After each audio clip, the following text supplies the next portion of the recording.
وسلامه على سيدنا محمد وعلى آله وصحبه وبارك وسلم تسليما كثيرا كثيرا. أما بعد فأعوذ بالله من الشيطان الرجيم. بسم الله الرحمن الرحيم. قل هذه سبيلي أدعو إلى الله على بصيرة أنا ومن اتبعني. وقال الله سبحانه وتعالى: السابقون الأولون من المهاجرين والأنصار والذين اتبعوهم بإحسان رضي الله عنهم ورضوا عنه. وقال ابن عباس رضي الله تعالى عنهما: من كان يستنى منكم فليستنى بمن قد مات فإنهم أبرهم قلوبا أعمقهم علما أقلهم تكلفا انتخبهم الله لصحبة نبيه ولنقل دينه. وقال رسول الله صلى الله عليه وسلم: طوبى لمن جعله الله مفتاحا للخير ومغلاقا للشر. وقال رسول الله صلى الله عليه وسلم: لا تحاسدوا ولا تباغضوا ولا تدابروا وكونوا عباد الله إخوانا، أو كما قال رسول الله صلى الله عليه وسلم. قابل احترام اور قابل صدر احترام اللہ جل جلالہ عما نوالہ ہمارے اجتماع ہونے کو اس میں خالص دین کی نسبت اللہ اسے قبول فرمائے اور اس کا جو مقصد جمع ہونے تھا، اصل مقصد تو جیسے لڑکے لڑکی کی شادی ہوتی ہے تو دونوں خاندان والے مہینوں دونوں کے حال چال لیتے ہیں، لڑکا کیسا ہے، لڑکی کیسی ہے، اس کی ننیال، اس کی ددیال کیا کرتا ہے، کیسے ہیں، مہینوں سر جوڑ کر بیٹھتے ہیں. اس کے بعد پوری شادی کا خلاصہ، کیا لینا، ولیمہ کیسے کرنا، کیا لینا، کیا دینا اور کیا کیا ہوتا ہے، اس ساری شادی کا خلاصہ ان دونوں میاں بیوی کا گھر آباد ہو جائے، ان کی نسلیں چلیں اور نسلوں میں ماں باپ کی آنکھوں کی ٹھنڈک اور دنیا آخرت کے اعتبار سے صلاح و فلاح والی زندگی والے وجود میں آئے. یہ ساری شادی کا خلاصہ ہے. ہمارا یہ اجتماع، اس کی یہ جو تاریخیں تھی مہینوں پہلے، اللہ جزائے خیر دے، اللہ جزائے خیر دے، ساتھیوں نے اپنی اپنی جگہوں پر، اپنے حلقوں میں، اپنی مسجدوں میں، اپنے شہروں میں، اپنی جگہوں پر خوب محنت کی، تشکیلیں بھی کی، اعمال بھی کیے، دعائیں بھی مانگی، روزے بھی رکھے اور اعتکاف بھی کیے. اس سب کے نتیجے میں یہ مجمع جمع ہوا ہے. تو آخر یہ مجمع کیا چاہتا ہے، یہ کیوں جمع ہوئے ہیں اس ساری دوڑ دھوپ اور ساری چلت پھرت سے، کہ جیسے وہ شادی کا خلاصہ دونوں لڑکے لڑکی کا، دنیا کا اور آخرت کا گھر آباد ہو جائے، ہماری اس پوری کہنا، سننا، کرنا، کرنے والے تیار کرنا، اس سب کا خلاصہ سب کے آخرت بن جائے۔ ہم سب اسی کے لیے جمع ہوئے، اس لیے کہ حضور اکرم صلی اللہ علیہ وسلم نے قسم کھا کے فرمایا، قسم کھاتا ہوں ذات کی جس کے قبضے قدرت میں میری جان ہے، مرنے کے بعد دو سے تیسری کوئی جگہ نہیں ہے، یا جنت یا جہنم۔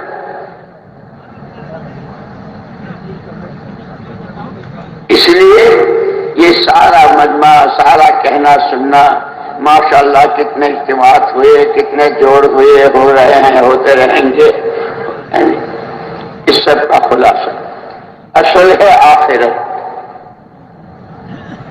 اور عجیب بات یہ ہے کہ اس آخرت کے بننے کا سامان بھی دیا ہے، دنیا میں رہتے ہوئے اس آخرت کو بنانا۔ اسی لیے پوری بشریت جب سے آدمیت شروع ہوئی ہے دنیا میں، حضرت آدم علیہ السلام سے لے کر قیامت تک، تین چیزیں سب کے درمیان مشترک: جان، مال اور صلاحیت۔ یہ تقسیم تو اللہ کی ہے، کسی کو لمبی عمر دی، کسی کو مختصر، کسی کو درمیانی، کسی کو بہت زیادہ دولت دی، کسی کو درمیانی، کسی کے گھر کا چولہا ہی نہ جلا۔ کوئی اشارے میں سمجھ جاتا ہے، منشا کو سمجھ لیتا ہے، کوئی کہنے کے بعد سمجھتا ہے، کسی کو دو چار دفعے کہنا پڑتا ہے۔ ہاں، وہ آدمی جو طے کر لے کہ مجھے تو سمجھنی ہی نہیں، اور سمجھوں گا تو جب جب سنوں گا، سننی بھی نہیں، سمجھنی بھی نہیں، کرنی بھی نہیں، تو اس کو نہیں ملتی ہے ہدایت۔ جیسے حضرت نوح علیہ نبینا علیہ الصلوۃ والتسلیم نے اللہ کے جناب میں شکوہ کیا، میں نے ان کو رات کو دن کو چپ کے کھل کے ہر طرح سے، لیکن کانوں میں انگلیاں دے دی، چہروں پر کپڑے ڈال لیے اور طے کر لیا، تو پھر تباہ ہو گئے۔ بہرحال پہلی بات یہ سمجھنی ہے کہ تین طاقتیں، جان، مال اور صلاحیت، سمجھ بوجھ، خدائی تقسیم کے ساتھ ہر فرد بشر میں پہلے بھی رہی ہے، آج بھی ہے، اور آئندہ قیامت تک جب تک انسانوں کا سلسلہ رہے گا، ہر ایک کے پاس اللہ کی طرف سے یہ نظام ہے، ہر ایک کو وقت، پیسہ اور صلاحیت دیں گے۔ یہ تین چیزیں مشترک ہیں۔ طبقات چاہے جتنے ہوں، یہ تاجر ہیں، یہ ڈاکٹر ہیں، یہ کاشتکار ہیں، یہ مالدار ہیں، یہ غریب ہیں، یہ پڑھے لکھے ہیں، یہ ان پڑھ ہیں، یہ مرد ہیں، یہ عورتیں ہیں، یہ جوان ہیں، یہ بوڑھے ہیں، یہ بیمار ہیں، یہ تندرست ہیں، یہ گاؤں کے ہیں، یہ شہر کے ہیں۔ طبقات جتنے ہوں، یہ تین چیزیں سب کے درمیان مشترک، اور ایسے ہی تین چیزیں جس کو ساری دنیا کا انسان چاہتا ہے وہ بھی مشترک ہے۔ مشرق سے لے کے مغرب تک، شمال سے لے کے جنوب تک، چھوٹے سے لے کے بڑے تک، عوام سے لے کے خواص تک، ہر ایک امن چاہتا ہے۔ جان، مال، عزت، آبرو، عصمت، کاروبار، مکان، جو اس سے متعلق ہر آدمی دنیا میں امن چاہتا ہے، یہ سب کے درمیان مشترک ہے۔ ہر ایک روٹی روزی چاہتا ہے، روزگار چاہتا ہے، یہ تینوں چیزیں مشترک ہیں۔ تیسری چیز جو ہر ایک چاہتا ہے، ہر ایک چاہتا ہے کہ میں ہر ایک کا محبوب بن کے رہوں، میرا کوئی دشمن نہ ہو۔ گھر کی بیوی سے لے کر بچے، ماں باپ، رشتہ دار، دوست، احباب، پڑوسی، دکاندار کے لیے اس کا گاہک، گاہک کے لیے دکاندار، عوام کے لیے خواص، پبلک کے لیے حکومت، حکومت کے لیے پبلک. ہر ایک چاہتا ہے میرا کوئی دشمن نہ ہو، ہر ایک مجھ سے محبت کرے.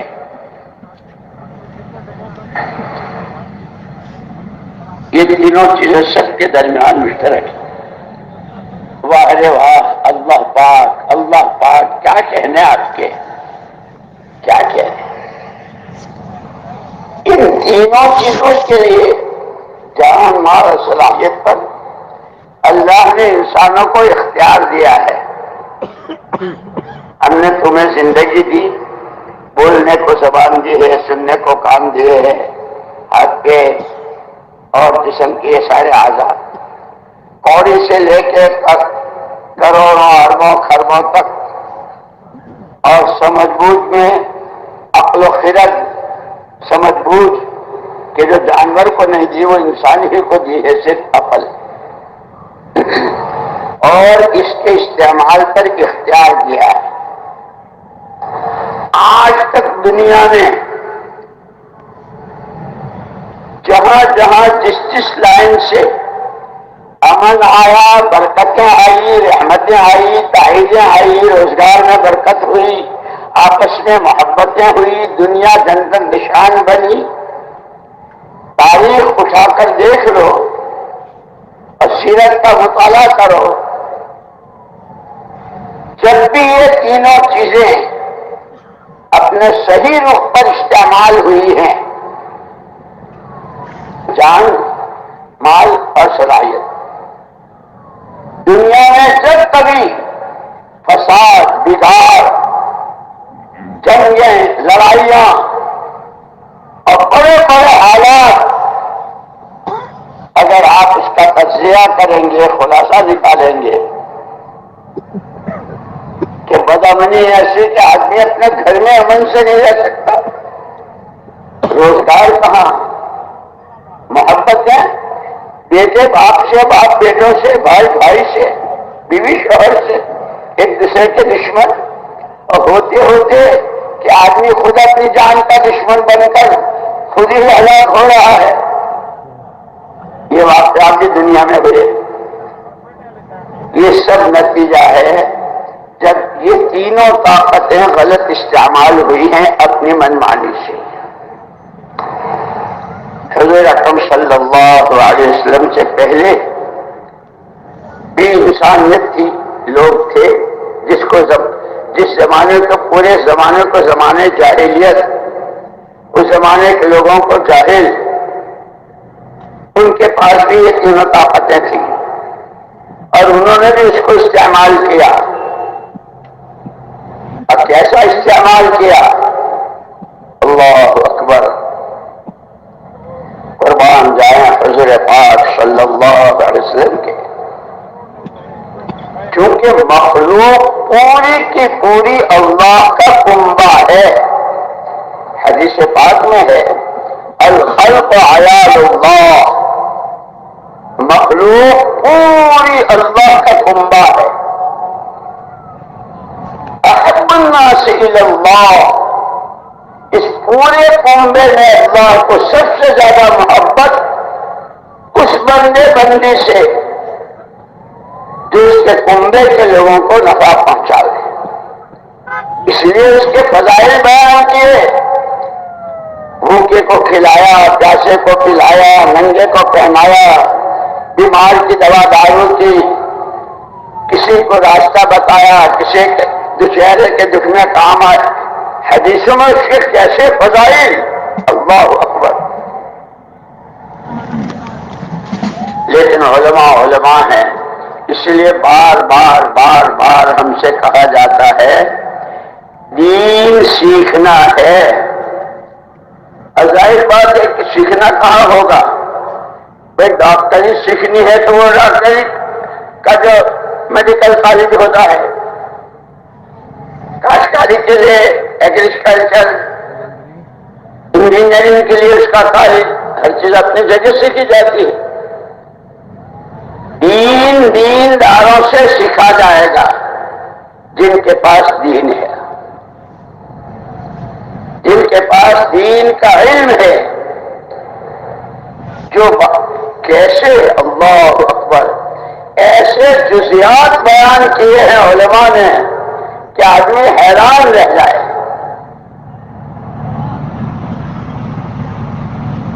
تو یہ تینوں طاقتیں ہر زمانے میں انسانوں کے پاس رہی ہیں، آج بھی ہیں، آئندہ بھی رہیں گے، اور اسی کے صحیح اور غلط استعمال پر یا دنیا جنت نشان یا جہنم قضا، یہ تینوں طاقتیں گھر میں مرد و عورت کے پاس بھی ہے۔ اس کا صحیح استعمال، گھر بہت چھوٹا ہے، کرائے کا مکان ہے، جھگی ہے، سردی گرمی کے کپڑے نہیں ہیں، لیکن دونوں میں محبت ہے، برکت ہے، امن ہے، عافیت ہے۔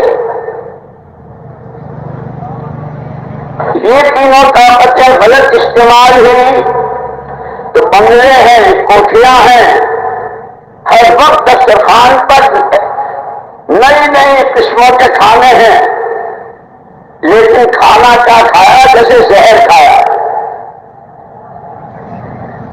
کسی کو بھلی نظر سے دیکھتے ہی نہیں، گھر میں خود گھر جہنم قضا بنا ہوا ہے۔ اسی لیے حضرت اکرم صلی اللہ علیہ وسلم کو دو ذمہ داریاں دی تھی، اور میں نے عرض کیا ہے کہ 600 سال تک، جیسے ہمارا رابطہ عقیدہ ہے کہ حضرت عیسیٰ ابن مریم علیہ الصلوۃ والتسلیم کو اللہ پاک نے زندہ آسمان پر اٹھا لیا۔ روئے زمین پر کوئی نبی، کوئی پیغمبر نہیں تھا۔ جب سے انسانیت کا سلسلہ شروع کیا اللہ پاک نے، ان کی جانیں، ان کے مال، ان کی صلاحیتیں ان کے لیے وبال نہ بنے، ان کے لیے میری پکڑ کا سبب نہ بنے، یہ جہنم کے کندن نہ بنے، اس لیے پہلے ہی دن سے ان انسانوں کی رہبری کے لیے اللہ پاک نے اچھا کیا ہے، برا کیا ہے، صحیح کیا ہے، غلط کیا ہے، حق کیا ہے، ناحق کیا ہے، عدل و انصاف کیا ہے، ظلم و ستم کیا ہے، اس کو بتلانے کے لیے اللہ پاک نے پہلے ہی دن سے نبیوں اور پیغمبروں علیہ الصلوۃ والتسلیمات کا سلسلہ شروع کیا۔ نبی آتے تھے، وہ اللہ کا تعارف کراتے تھے، اللہ کی قدرت، وہ کیسی قدرت والے ہیں، ان کے خزانے، ان کی عطا۔ جب وہ ناراض ہوتے ہیں تو پھر ان کی پکڑ تو ہمیں سمجھائے۔ اس لیے ہم کہتے ہیں قرآن جو نازل ہوا تو شروع میں قرآن میں فضائل کی لائن کا قرآن اترا ہے، مسائل کی لائن کا قرآن تو مدینہ پاک کی زندگی میں آیا ہے۔ حلال، حرام، جائز، ناجائز، یہ سارے مسئلے مسائل، اور پھر وہ عرفات کے میدان تک رہا۔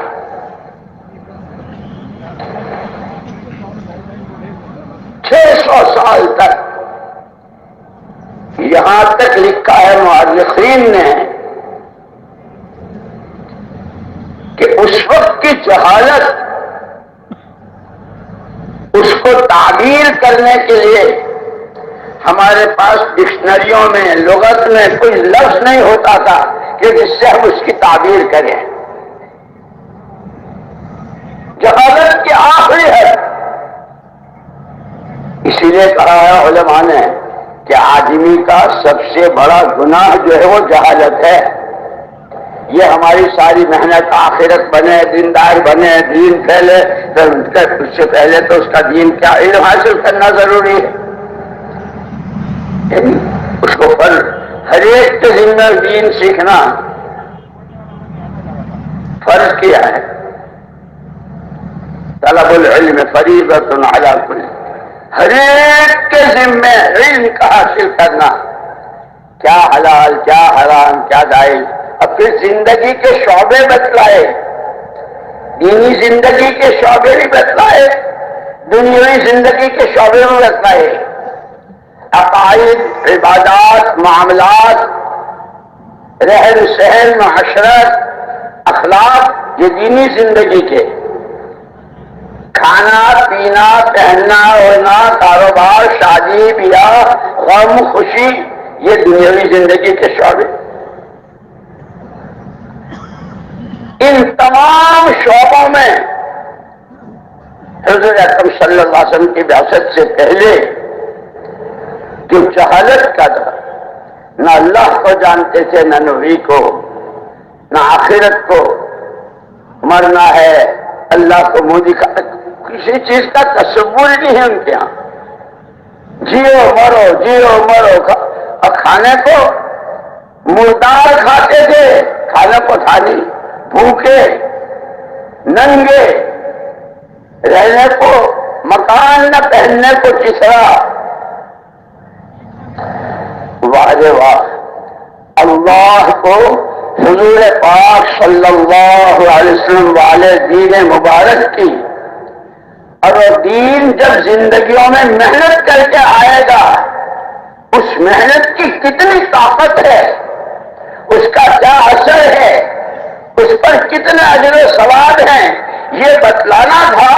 تو اللہ نے سب سے پہلے، آپ کون کہ آپ کو تو کوئی بیان کر ہی نہیں سکا، سیرت پر کتنی کتابیں لکھی گئی، سیرت کے کتنے جلسے ہوئے اور کتنے ہو رہے ہیں، لیکن بعد خدا بزرگ کا تو یہ قصہ مختصر۔ اما جان حضرت عائشہ صدیقہ رضی اللہ تعالی عنہا کے پاس صحابہ کی جماعت آئی، اما جی ہاں بیٹھو، قرآن کہتا ہے وَإِنَّكَ لَعَلَىٰ خُلُقٍ عَظِيمٍ، پیارے پیغمبر صلی اللہ علیہ وسلم آپ تو بہت بلند با اخلاق ہیں۔ اما جی حضور کے اخلاق بیان کر لیجئے۔ اماں نے پوچھا الا تتلون القرآن، تم لوگ قرآن نہیں پڑھتے ہو؟ اماں قرآن تو پڑھتے ہیں۔ ایک ہی جملے میں جواب دیا، خلقہ القرآن، جو کچھ صفحات قرآن میں وہ سارا لمحات حیات میں، زندگی کا کوئی لمحہ حضور اکرم صلی اللہ علیہ وسلم کا قرآن سے ہٹا ہوا نہیں ہے۔ اتنے میں سمجھا دیا۔ ایک یہودی عالم آئے حضرت عمر رضی اللہ تعالیٰ کے پاس،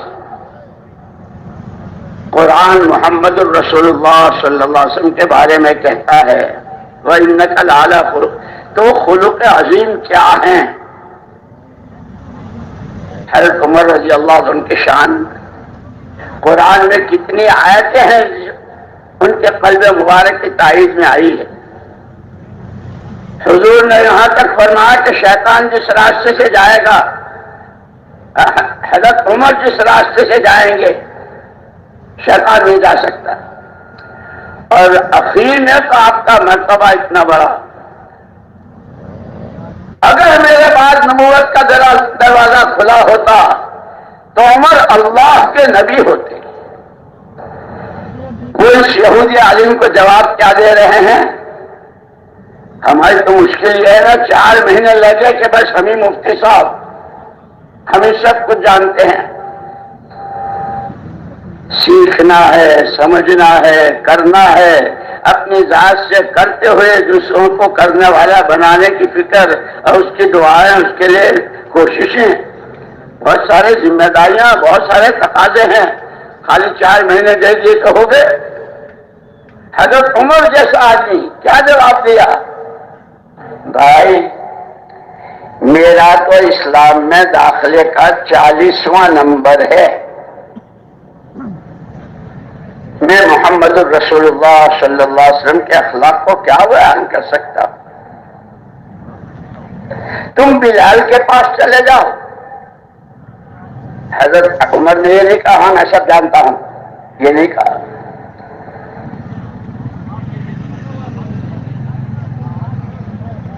جبکہ سارا مدینہ گواہی دے رہا ہے جب ایک موقع آیا تھا اور دعا مانگی تھی اور آسمان سے بارشیں ہوئی تھی اور بادلوں میں سے آواز آئی تھی عطا کل غوث ابا حفص، اس سے پہلے جو خواب دیکھا تھا اس کی تعبیر میں کے لیے مسجد نبی میں سب کو جمع کیا تھا، اور اس وقت حضرت عمر نے پوچھا تھا یہ بتاؤ اتنے دنوں سے تم مجھے دیکھ رہے ہو، میں تمہارے درمیان ہوں، میری کون سی چیز حضور پاک صلی اللہ علیہ وسلم والی زندگی سے ہٹی ہوئی ہے؟ سب نے ایک زبان ہو کے کہا تھا امیر المومنین ہم نے تو آپ کا اندھیرا اجالا دن رات سب دیکھا، آپ تو 100% حضور کے رنگ میں رنگے ہوئے۔ میں تو پوچھا تھا کہ پھر اس خواب کی کیا تعبیر ہے؟ خواب میں حضور اکرم صلی اللہ علیہ وسلم نے ایک صحابی سے فرمایا تھا اسے عمر کو کیا ہو گیا، اسے عمر کو کیا ہو گیا؟ اسی پر سارا مدینہ امنڈ کر آیا تھا، اور اس پر مولانا شاہ صاحب رحمۃ اللہ علیہ فرماتے تھے امت کو تو حضور نے مسجد والا ہی بنایا تھا، سورج میں چلا لگا تو مسجد، چاند میں لگا تو مسجد، بارشیں رک گئی تو مسجد، ہوائیں تیز چلی تو مسجد، اپنی کوئی ضرورت گھر کا چولہا بجھا تو مسجد۔ اب مولانا یوسف صاحب رحمۃ اللہ علیہ فرمایا کرتے تھے امت کا بہت بڑا جو نقصان ہوا ہے اس کے جمع ہونے کی بنیاد اور اس کے جمع ہونے کی جگہ بدل گئی۔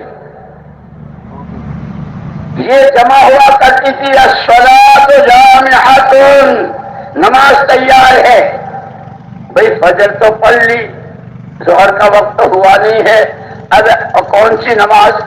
کہ کوئی بہت اہم مسئلہ ہے، سارا مدینہ امڑ کر آ جاتا تھا۔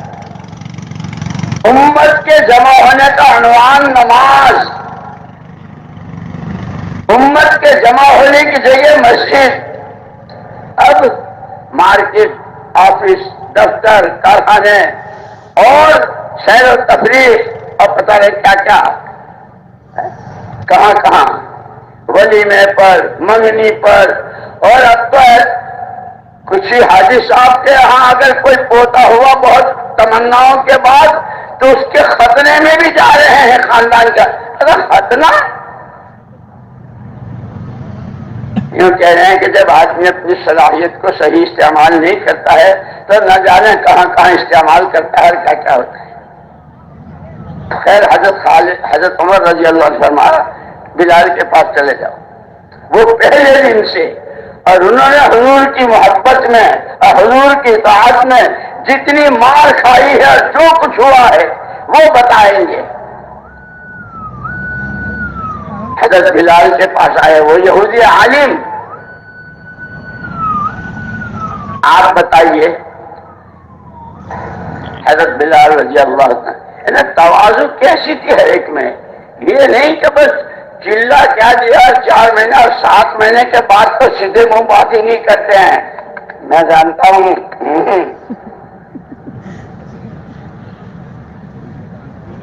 حضرت بلال رضی اللہ تعالیٰ عنہ نے فرمایا کہ بھائی میرے پاس، لوگوں کے پاس اپنا بیلنس ہوتا ہے نا، اپنی پونجی، اپنا اثاثہ، میرے پاس لے دے کے ایک ہی چیز ہے، حضور پاک صلی اللہ علیہ وسلم کی محبت۔ اگر آپ کے اخلاق بیان کرنے میں 19 کا بھی اگر فرق ہو گیا تو میں تو وہ بھی گیا، میں تو کہیں کا نہیں رہوں گا۔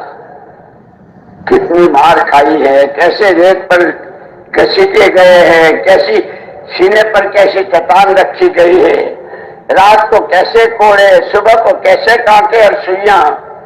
اس سب کے بعد اپنے مجاہدوں کو مجاہدہ نہیں سمجھا، اپنے کیے کو بھول گئے۔ خیال آیا فاطمہ کے پاس چلے جاؤ، وہ صاحبزادی ہیں، اگر وہ کوئی کمی بیشی ہوگی تو باپ بیٹی کا معاملہ ہے، نمٹ جائے گا۔ وہ یہودی عالم آئے حضرت فاطمہ رضی اللہ تعالیٰ عنہ کے پاس، آپ بیان کر دیجئے والا وَإِنَّكَ لَعَلَىٰ خُلُقٍ عَظِيمٍ۔ حضرت فاطمہ رضی اللہ تعالیٰ نے فرمایا میں تو بہت بعد میں پیدا ہوئی، میں حضور کو کیا بیان کروں گی؟ علی کے پاس چلے جاؤ، پہلے دن سے جب حضور نے کام شروع کیا تھا اپنی ذمہ داری کا جس کے لیے اللہ نے آپ کو بھیجا تھا، اس دن مردوں میں ابو بکر تھے، بچوں میں علی تھے، عورتوں میں اما جان خدیجہ تھی۔ علی کے پاس چلے جاؤ۔ وہ یہودی عالم آئے حضرت علی رضی اللہ عنہ کے پاس، اجی آپ بیان کر دیجئے۔ حضرت علی کے کیا کہنے؟ باب مدینۃ العلم، وہ مدینہ جو علم کا گہوارہ، جہاں مشکات نبوت، کتنے وفود اور کتنے محدثین اور کتنے کہاں اور کہاں، وہ صحابہ اور تابعین، تبع تابعین اور محدثین اور فقہا سب نے وہیں سے لیا، اس کا دروازہ علی۔ تو حضرت علی رضی اللہ تعالیٰ نے فرمایا کہ پہلے یہ بتلاؤ اللہ نے جتنی مخلوقات پیدا کی ہیں، آسمانوں میں، زمینوں میں، سمندروں میں، پہاڑوں میں، وہ ساری مخلوق تم نے گن لی؟ جی اور جی کیا میں یوں کہہ رہا ہوں، ساری مخلوقات گن لی کہ یہ کسی کے بس کا ہے؟ فرمایا حضرت علی بن ابی طالب رضی اللہ تعالیٰ عنہ وارضاہ نے کہ اگر یہ کسی کے بس کا نہیں تو محمد رسول اللہ صلی اللہ علیہ وسلم کے اخلاق بیان کرنا بھی کسی کے بس کا نہیں۔ جاؤ بھر جاؤ۔ اللہ نے ہمیں اس سراپا نور، سراپا اخلاق، سراپا رحمت نبی کی امت نے بنایا ہے۔ اس لیے رات حضرت نے فرمایا تھا نا، نعمتیں، احسانات، اور حضور کی بعثت کو تو اللہ نے احسان کہہ کے کہا اور پھر مخصوص کیا ایمان والوں کو، لقد من اللہ علی المؤمنین، بہت بڑا احسان کیا۔ کیسے؟ بنگلوں سے، حکومتوں سے، دولتوں سے، فرنیچروں سے، اس بعث فیہم رسول، انہی میں سے ایک رسول برحق کو بھیجا کہ محمد الرسول اللہ صلی اللہ علیہ وسلم کو بھیجا اور احسان کیا ایمان والوں پر کہ آپ نے جو تعلیم کی، آپ نے جو تربیت فرمائی، آپ نے جو سامان دیا، کیا غریب ہو، کیا امیر ہو، کیا تاجر ہو، کیا ڈاکٹر ہو، کیا وکیل ہو، کیا حاکم ہو، کیا صدر ہو، کیا کچھ، ہر ایک کے لیے عرض میں نے کیا کہ یہ تین طاقتیں، جان، مال اور صلاحیت، ہر زمانے میں تمام انسانوں کے درمیان مشترک رہی ہے۔ کمی بیشی یہ اللہ کی تقسیم، اس کی تقسیم میں کوئی دخل نہیں دے سکتا، اس پر اختیار۔ ان تینوں طاقتوں کو صحیح استعمال کرو یا غلط، اس کے نتائج بتلا دیے۔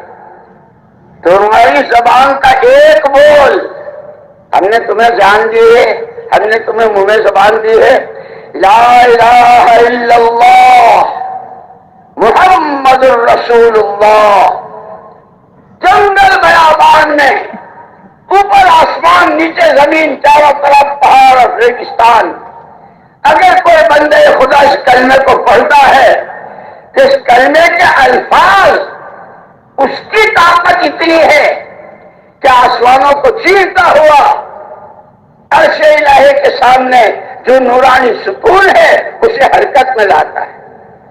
خود اللہ اس سے کہتے ہیں تھم جا، رک جا۔ کیسے رکوں؟ وہ کلمہ پڑھنے والے کے بھی بخشش نہیں ہوئی، اللہ کہتا ہے میں نے اس کی بخشش کر دی۔ یہ تو اس کے الفاظ کی طاقت ہے، اس کلمے والی زندگی۔ اسی لیے قربان جائیں کالی کملی والے کے، قربان جائیں کالی کملی والے کے، پہلے ہی دن ایھا الناس قولوا لا الہ الا اللہ تفلحوا، پہلے دن کی پہلی پکار تفلحوا کہہ کے کہ فلاح و بہبود کی، صلاح و فلاح کی، دنیاوی اخروی دینی دنیاوی جتنی قسمیں تم سوچ سکتے ہو فلاح و بہبود کی، وہ اس کلمے میں چھپی ہوئی ہے۔ جیسے کھجور کی گٹلی کتنی ہوتی ہے؟ ایک پوروے کے برابر۔ جامن کی گٹلی کتنی ہوتی ہے؟ پوروے کے برابر۔ کہ اس میں کتنے باغ؟ لاکھوں باغات، کروڑوں اربوں کھربوں ٹنوں کھجوریں دنیا کتنی کھا چکی، کھا رہی ہے، آگے کیا؟ وہ ایک گٹلی۔ یہ تو سمجھانے کے لیے لا الہ الا اللہ یہ تمہاری دنیا کو جنت نشان بنا دے۔ تم دنیا میں ایسے رہو جیسے جنت میں، کسی طرح کا کوئی خوف، نہ کسی طرح کی کوئی دہشت، نہ کسی طرح کی کوئی بدامنی۔ روزی تمہارے لیے، برکتیں تمہارے لیے، رحمتیں تمہارے لیے۔ اور سکرات کیسی؟ من کان آخر کلامہ لا الہ الا اللہ، وہ جو ہمیشہ ہمیش کی آخرت، جس کے لیے سارا مجمع ہماری آخرت بنے، اسی کے لیے یہ اجتماع، اور اسی پیغام کو لے کر عالم کی 4 سمتوں میں پھرنا، وہ سارا اس میں چھپا ہوا ہے۔ تمام کلمہ گوؤں کی جنتیں اور جنتوں کی وہ حوریں، وہ غلمان، وہ ان کے پوشاک، وہ ان کے کھانے، وہ اللہ سے قرآن سننا، وہ جنت کی خوشبوئیں،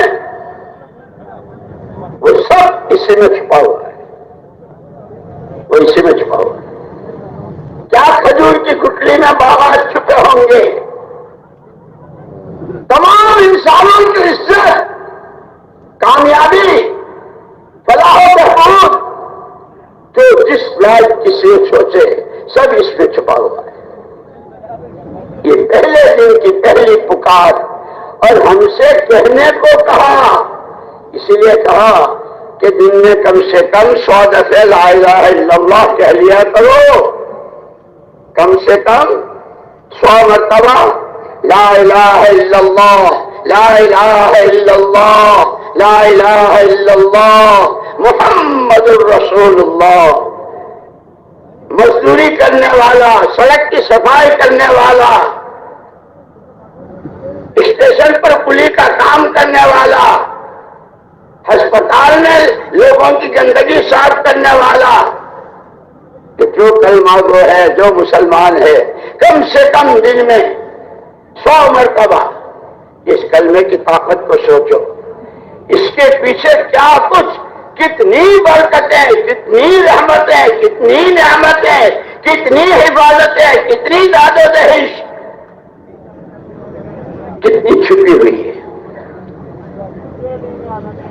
مسئلہ یہ ہے کہ ہم چونکہ سیکھتے نہیں ہیں نا، ہم تو یہاں سے اگر دبئی چلے جائیں گے تو وہاں کا ریال، وہاں کا درہم، سعودیہ کا ریال، انگلینڈ کا پاؤنڈ، امریکہ کا ڈالر، اتنا کاغذ ہوتا ہے، لیکن سب بچوں کو بھی نظر آتا ہے، اس میں تو یہ چھپا ہوا ہے، اس میں جوتے، اس میں چپل، اس میں مکان، اس میں شادی، اس میں کھانا، اس میں، ہمیں تو یہ نظر ہے۔ خدا کرے، اسی لیے مولانا محمد الیاس صاحب نور اللہ مرکز فرماتے تھے، ہماری ساری چلت پھرت کا مقصود ہر فرد امت کے دل سے، وہ غریب سے غریب ایسا ہو کہ گھر کا چولہا نہ جلتا ہو لیکن کلمہ گو ہے، مسلمان ہے، گھر کے کونے کی بیٹھنے والی پردہ نشین خاتون، لکھپتی کروڑ پتی، جس کے کاروبار دنیا میں پھیلے ہوئے،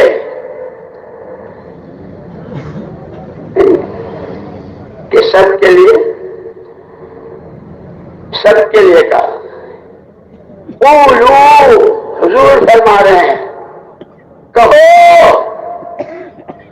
اسی لیے وہ کہتے ہیں ہمارے علماء کرام، وہ بولو جو نبی بلواویں، وہ کرو جو نبی کرنے کو کہیں، وہ سوچو جو نبی سوچنے کو کہیں. یہ نہیں کہ دنیا والوں نے کہا ہم جو بلوا رہے وہ بولو، ہم جس طرح کمانے کو کہیں اس طرح کماؤ، ہم جس طرح خبردار. تمہارے نبی کا نمونہ تمہارے سامنے، کھاؤ ایسے جیسے مجھے کھاتے دیکھا، پیو ایسے جیسے مجھے پیتے دیکھا، مسکراؤ ایسے جیسے مجھے مسکراتے دیکھا، رو ایسے جیسے مجھے روتے دیکھا، سجدے ایسے کرو جیسے مجھے سجدے کرتے دیکھا. میدانوں میں چاروں طرف سے، اور آپ کی جان مبارک، یہ آسمان زمین کیا بیچتے ہیں، ان کی کیا قیمت؟ یہ دنیا لاکھوں کروڑوں اربوں خربوں پدموں سنکھوں انگنت مرتبہ سب مل کر محمد رسول اللہ صلی اللہ علیہ وسلم کے ایک بال مبارک کی برابر کی قیمت ادا نہیں کر سکتی. ارے دنیا نہیں، سارے نبی، سارے پیغمبر، سارے صحابہ، سارے اولیاء سب مل کر حضور کی داڑھی مبارک کی ایک بال کی قیمت نہیں بن سکتی. اس جان پر آپ نے کیا جھیلی؟ سیرت مبارکہ کو 13 سال تک مکہ مکرمہ میں وقت بن کر آئے ڈیلیگیشن. آپ کو پیسہ چاہیے، آپ کو دولت چاہیے، آپ بغیر الیکشن کے ہم آپ کو بڑا بنا دیں، آپ حسین عورتیں چاہتے ہیں، عرب کی حسین کا انجماع کرتے ہیں. جب وہ سارا کہہ چکا تو حضور نے کیا فرمایا؟ کہہ چکا سن، یہ دولتیں، یہ سرداری اور یہ آسمانی دنیا میں جا کر شمس و قمر کے ہنڈے، ایک ہاتھ میں چاند ایک میں سورج، ایک پلک جھپکنے کے برابر جس کام کے لیے اللہ نے مجھ کو بھیجا ہے اس سے نہیں رک سکتا. یہ حضور کا فرمان میری اور آپ کی تعلیم ہے، میری اور آپ کی رہبری ہے. دعوت کی عظمت، دعوت کی اہمیت، دعوت کی ضرورت، دعوت کا نفع، اور اگر امت میں دعوت نہ رہی تو اس کا نقصان. خالی آنے جانے کا نام تبلیغ نہیں ہے، سمجھنا ہے، سوچنا ہے، سیکھنا ہے، کرنا ہے. اور ہر امتی جو جہاں جس شعبے میں ہے وہ اپنی صلاحیتوں کے ساتھ، اپنی جان مال کے ساتھ اس محنت پر آ جائے. ایک اللہ ہمارے بڑوں کی قبروں کو نور سے منور فرمائے. پورے قرآن، حدیث، سیرت مبارکہ، مکی مدنی زندگی، تمام غزوات، صحابہ کے سرایا، ان کی جماعتیں، وہ روم گئے، فارس گئے، افریقہ گئے، اور کسرا کے یہاں گئے، قیصر کے یہاں گئے، یزدجرد مقدس کے یہاں گئے، اور دنیا میں کہاں گئے. اس سارے کا خلاصہ ہمارے بڑوں نے ہمیں یہ فضائل اعمال اور فضائل صدقات، ریاض الصالحین، اور اللہ قبر کو نور سے منور فرمائے. مولانا محمد یوسف صاحب رحمۃ اللہ علیہ کی 3 جلدوں کی حیات الصحابہ. اسی لیے کہتے ہیں خالی بیان سننے کے لیے اور بیانوں کے لیے مجمع کرتے اتنا نہیں ہے. مجھے یاد آیا حضرت مفتی زین العابدین صاحب رحمۃ اللہ علیہ کی بات سنا دوں. ایک مرتبہ حضرت مفتی صاحب رحمۃ اللہ علیہ کی تعلیم ہمارے یہاں گجرات میں جو ڈابیل کا مدرسہ ابھی بھی اللہ حفاظت فرمائے، حضرت شاہ انور کشمیری رحمۃ اللہ علیہ تھے وہاں، ان کے ہاں تعلیم ہوئی تھی. خیر وہاں سے فارغ ہوئے، پھر اس کے بعد امرتسر اور پھر ایک مسجد کے خطیب اور امام، لیکن آتے جاتے تھے. ایک مرتبہ بنگلے والی مسجد میں آئے مولانا الیاس صاحب رحمۃ اللہ علیہ کی زندگی میں. تو ہم چونکہ ذہن یہی بنا تھا کہ بھئی اگر مسجد میں جا رہے ہو تو جہاں جو عمل ہو رہا عمل میں شریک ہو جاؤ، ادھر ادھر کی گپ بازی مت کرو. حضرت مفتی صاحب رحمۃ اللہ نے دیکھا کہ مسجد میں تعلیم کا حلقہ لگا ہوا ہے، جاتے شریک ہو گئے. وہ فضائل اعمال اور فضائل صدقات. تھوڑی دیر میں ایک آدمی آیا کہ آپ کو وہاں بلا رہے ہیں. وہاں گئے تو وہاں مولانا محمد یوسف صاحب رحمۃ اللہ علیہ، مولانا انعام الحسن صاحب رحمۃ اللہ علیہ، مولانا احتشام الحسن صاحب رحمۃ اللہ علیہ، حضرات ان کو حضرت مولانا الیاس صاحب رحمۃ اللہ نے فرمایا تھا جاؤ مسجد میں تعلیم کرو. اور تعلیم کے لیے مشکات شریف کے 8 باب جو ابواب منتخبہ کے نام سے مشہور ہے، اور وہ 8 باب بتائے اس کی تعلیم کرو. حضرت مفتی صاحب کو بھی وہاں بٹھایا، بیٹھ گئے. حضرت مفتی صاحب رحمۃ اللہ علیہ نے تعلیم کے بعد یہ فرمایا، جیسے ہم کہتے ہیں نا بھئی تعلیم میں بیٹھنا ہے اللہ رسول کی بات کا تاثر لینے کے لیے، اللہ کی بات کا تاثر، اللہ کے نبی کی بات کا تاثر. مفتی صاحب رحمۃ اللہ علیہ نے یوں فرمایا، میرا آج کی تعلیم کا تاثر، کیونکہ 8 باب کی حدیثیں پڑھی تھی، کتاب الایمان کی بھی، اعتصام بالکتاب والسنہ بھی، اور فتن بھی، ساری آگے 8 باب کی حدیثیں پڑھی تھی. جیسے ہماری فضائل نماز، فضائل ذکر، فضائل قرآن، فضائل تبلیغ، حکایت صحابہ، یہ ساری. تو حضرت مفتی صاحب رحمۃ اللہ نے فرمایا کہ میری آج کی تعلیم کا تاثر کہ مجھے ان 8 بابوں کی حدیثوں سے میرے ہاتھ میں تھرمامیٹر دے دیا کہ تھرمامیٹر کی کسی سے رشتہ داری نہیں ہوتی. وہ ڈاکٹر کے ابا کا بھی بخار بتا دیتا ہے، ڈاکٹر کے بھی بتا دیتا ہے نہیں کہ یہ حدیثیں، یہ روایتیں، یہ واقعات، یہ فضائل صدقات کے واقعات، وہ مالک بن دینار رحمۃ اللہ علیہ کا واقعہ، اور شیخ عبد القادر جیلانی رحمۃ اللہ علیہ، سدی سبتی، فرید الدین عطار رحمہم اللہ، کہ یہ واقعات اور یہ حدیثیں کہ مجھے تو تھرمامیٹر دیا کہ میں روز اپنا، جیسے آدمی اپنا تھرمامیٹر لگا کے دیکھتا ہے نا بھائی بخار تو نہیں ہے، کیا بات ہے، بدن بہت ٹھنڈا ہے، بدن گرم ہو رہا ہے، کچھ ہو رہا ہے، آدمی دیکھتا ہے کہ یہ مجھے تھرمامیٹر کہ وہ جو حدیث الاعتصام بالکتاب والسنہ پڑھی ہے اپنا ڈال کے دیکھو کس سطح پر ہو.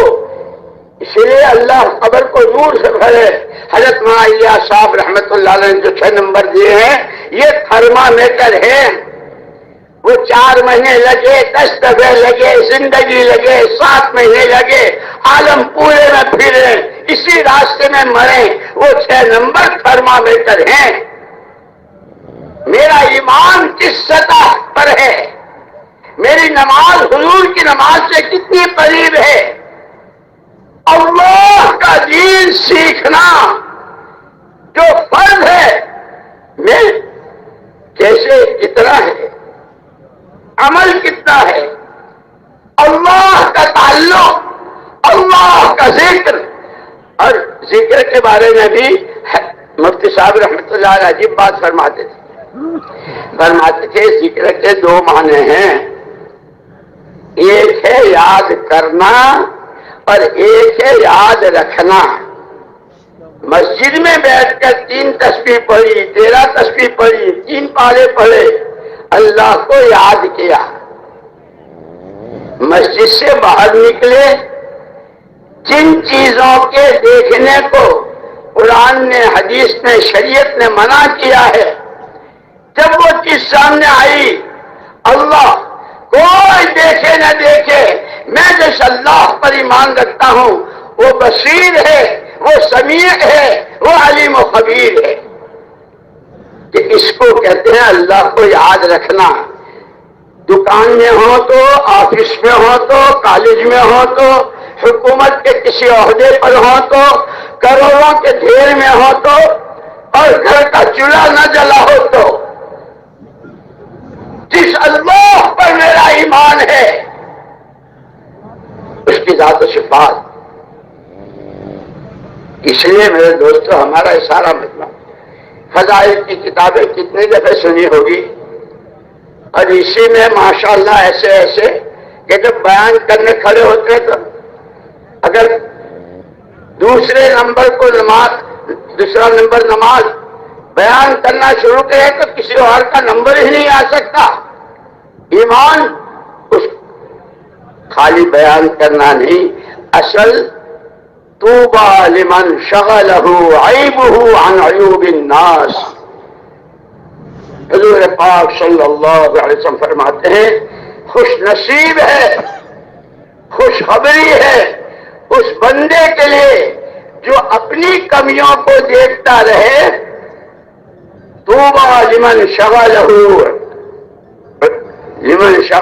عیبه عن عیوب، دوسروں کی کمی کے مقابلے میں اپنے میں اتنا کوئی کیا کر رہا ہے، مجھے تو میرا جواب دینا ہے، قبر میں جاؤں گا، مجھ سے فرشتہ پوچھے گا تیرا رب، تیرا دین، تیرے نبی، مجھے کیا مطلب؟ ہاں،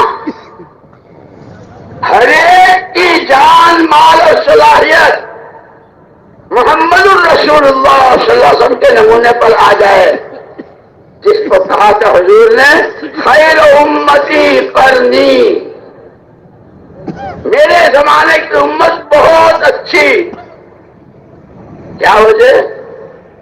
ان کے فلے، ان کی مرسیڈیز، ان کی کاریں، ان کا فرنیچر، اس وجہ سے کھانے کو بھی نہیں تھا، پینے کو بھی نہیں تھا۔ تشکیل ہوئی خندق کے موقع پر، اور حضرت حذیفہ بن یمان رضی اللہ تعالیٰ عنہ گھر آتے ہیں اور گھر والوں سے کہتے ہیں اپنی چادر دے دو، تشکیل ہوئی ہے، مجھے جانا ہے، جہاں کی تشکیل ہے وہاں سردی بہت سخت ہے۔ گھر کے لوگوں کی بھی تعلیم تربیت ایسی تھی، جیسے مولانا الیاس صاحب رحمۃ اللہ علیہ کے زمانے میں ایک میاں جی، ان کی تشکیل ہوئی تو میاں، بیوی اور بچے تینوں کے بیچ میں ایک ہی رضائی، ایک ہی لحاظ تھا۔ میوات والے اس کو سول کہتے ہیں، سول۔ بیوی نے یوں کہا کہ تو جا رہا اللہ کے راستے میں، مسجدیں کہیں کھلی، کہیں بند، کہیں سردی زیادہ، یہ سول تو لے جا، میرے پاس بچے ہیں، میں صبح تو روز اللہ پاک سورج نکالتے ہیں، ہم تاپ لیں گے سورج کی گرمی سے، بچوں کو جنگل بھیج دوں گی، وہ کانٹے لے آئیں گے، رات کو اس سے تاپ کر ہم رات کو نکل لیں گے۔ 40 دن کی تو بات ہے۔ وہ صحابیہ تھی، وہ میوڑی صحابیہ تھی، بہت بڑی تابعہ تھی، وہ رابعہ بصریہ تھی۔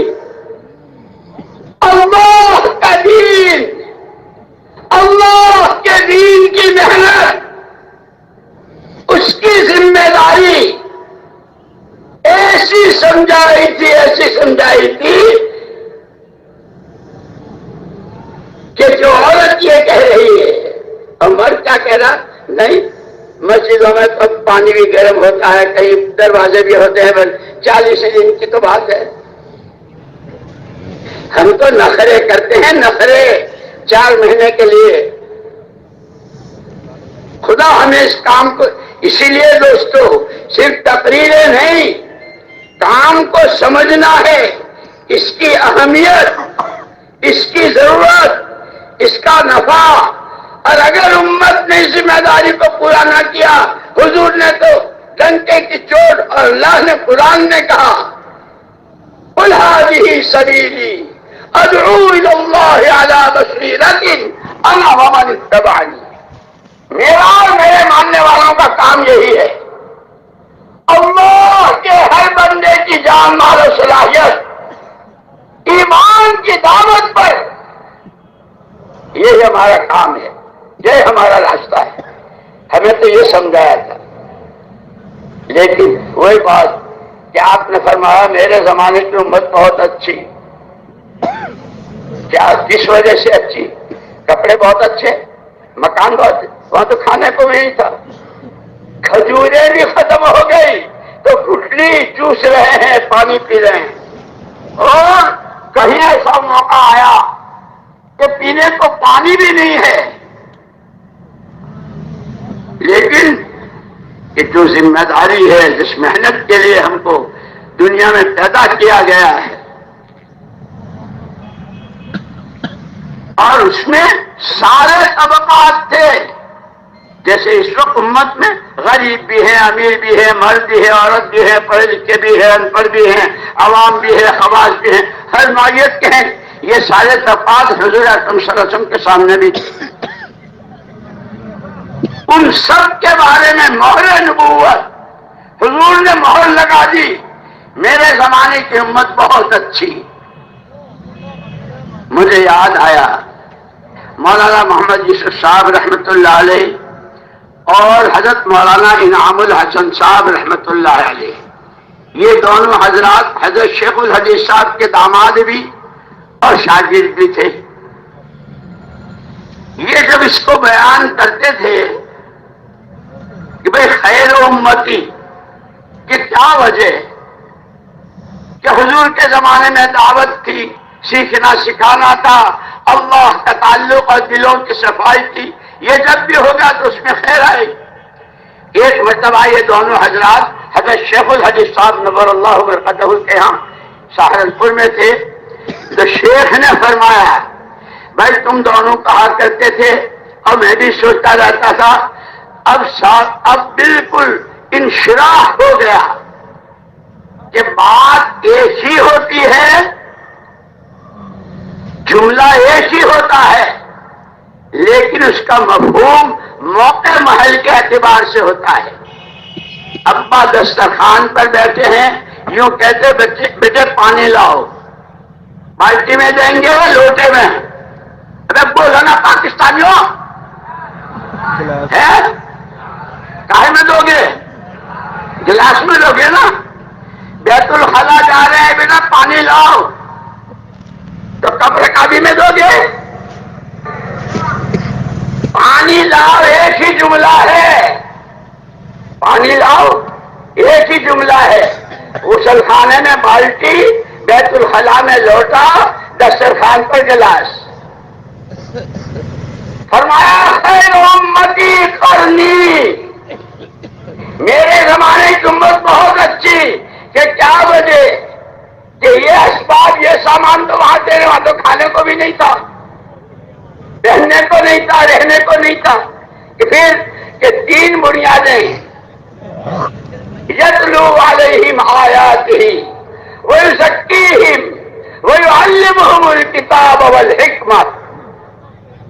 ایمان کی دعوت تھی، دین کا سیکھنا سکھانا تھا، اور استاد محترم خود اپنے طلبہ کے ساتھ جاتے تھے۔ استاد کون تھے؟ سب سے پہلا مدرسہ صفا کا، اور اس کے طلبہ ابو بکر عمر و عثمان و علی، زید بن ثابت، سعد بن معاذ، عمرو بن عاص، یہ بڑے بڑے، عبد الرحمن بن عوف، یہ شاگرد تھے اس مدرسے کے، اور ان کے استاد محمد الرسول اللہ صلی اللہ علیہ وسلم، کہ آپ نے فرمایا مجھے سکھانے والا بنا کر، معلم بنا کر، مبلغ بنا کر بھیجا گیا ہے۔ استاد شاگرد، بدر میں بھی استاد شاگرد دونوں ساتھ ہیں، احد میں بھی ہیں، خندق میں بھی ہیں، اور تبوک میں بھی ہیں۔ اسی لیے کہتے ہیں خالی سن لینا، بیان کر لینا، جلسے کر لینا نہیں، یہ تھرمامیٹر ہیں۔ ہم میں سے ہر ایک اپنا ٹیمپریچر دیکھے، اس محنت کے لیے جان و مال کی قربانی، اس کے لیے اپنے آپ کو تھکانا، اس راہ کی موت مانگنا، اللہم ارزقنی شہادتا فی سبیلک واجعل موتی فی بلد نبیک صلی اللہ علیہ وسلم۔ حضرت عمر یہ دعا مانگا کرتے تھے۔ یہ ساری باتیں صرف سن لینے، بیان کر لینے کی نہیں، اپنا ٹیمپریچر دیکھنا ہے۔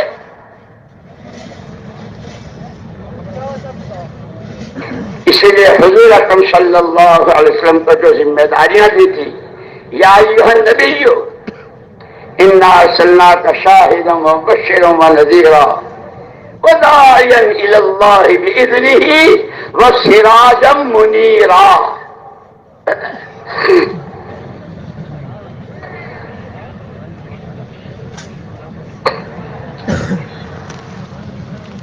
پیارے نبی صلی اللہ علیہ وسلم، ہم نے آپ کو گواہ بنا کر، داعی اللہ بنا کر، کہ آپ کو خود کو دعوت کا کام کرنا ہے، اور آپ کی حیات بابرکت بہت مختصر، اپنی حیات بابرکت میں ایک مجموعہ ایسا تیار کر کے دنیا سے جانا ہے، جن کی جان، جن کا مال، جن کی صلاحیتیں، جن کا اندرون، جن کا بیرون، جن کا قلب و قالب، جن کا جسم و روح، اور ان سے متعلق جتنی چیزیں ہیں، وہ 100% آپ کے سانچے میں ڈھلے ہوئے ہوں۔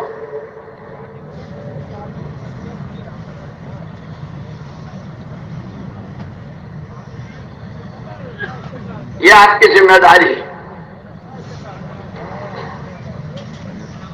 آپ کو یہ کرنا ہے، اور اس لیے کہ قرآن نے بہت صاف صاف کہا وَإِنَّهُ لَذِكْرٌ لَكَ وَإِنَّهُ لَذِكْرٌ لَكَ وَلِقَوْمِكَ وَسَوْفَ تُسْأَلُونَ۔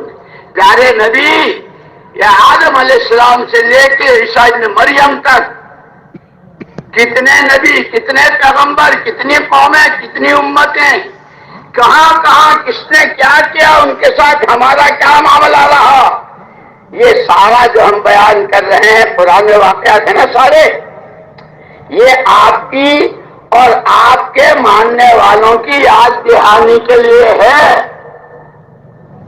اور قیامت میں سب سے پوچھا جائے گا، تم نے قوم عاد کا واقعہ بھی پڑھا تھا، تم نے فرعون و قارون کو بھی پڑھا تھا، اور تم نے یسجوج و مقوقس کو بھی پڑھا تھا، اور تم نے کسریٰ قیصر کے بھی، اور تم نے قوم ثمود کو بھی، اور قوم لوط کو بھی، اور کس تم نے کیا کیا؟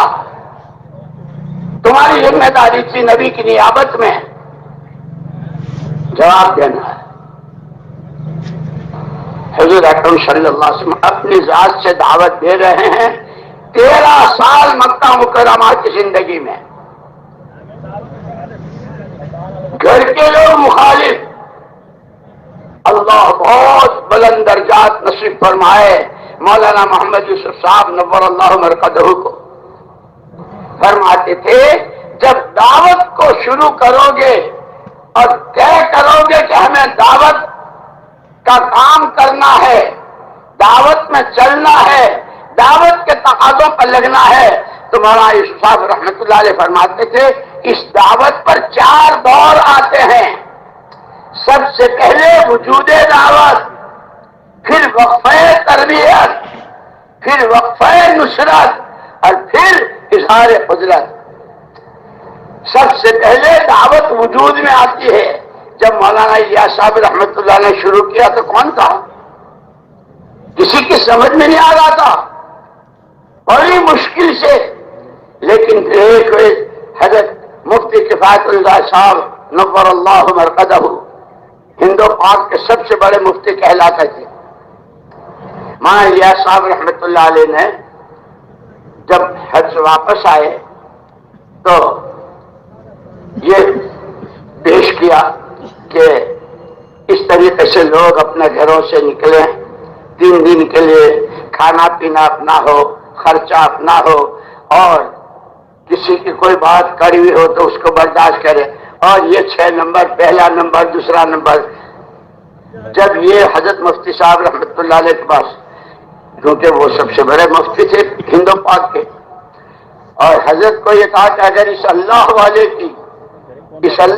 کی تائید ہوئی، اسی لیے دوستو یاد رکھنا، جتنے چاہے 7 مہینے لگا لو اور جتنے چاہے سالوں میں پھر لو اور جتنے چاہے پرانے سے پرانے ہو جاؤ، علماء کرام سے مستغنی نہیں ہو سکتے۔ علماء کا دامن پکڑنا پڑے گا، ان سے پوچھنا پڑے گا، ایک ایک چیز، ایک ایک جزیہ معلوم کرنا پڑے گا۔ اور جب سچی طلب آتی ہے تو یا تو پہلے علماء طلبہ کو ڈھونڈنے جاتے تھے، اللہ کا شکر ہے اب طلبہ خود آ رہے ہیں، لوگ آ رہے ہیں، بڑی عمر کے بھی آ رہے ہیں، بچے بھی آ رہے ہیں۔ یہ اس محنت کی عجیب چلتا پھرتا مدرسہ جس کو کہتے تھے، تو اس وقت کسی کی سمجھ میں نہیں آتا۔ جب یہ سارا پڑھا تو حضرت مفتی صاحب رحمۃ اللہ نے فرمایا اسے کرے گا کون؟ 3 دن تک بیوی نہ بچے، کھانا نہ کمانا، اپنے ہاتھ سے اپنا پیسہ خرچ کرنا، اسے کرے گا کون؟ پہلا جواب یہ تھا جس کے ساتھ بھیجا تھا وہ اس نے آ کر کے جواب دیا۔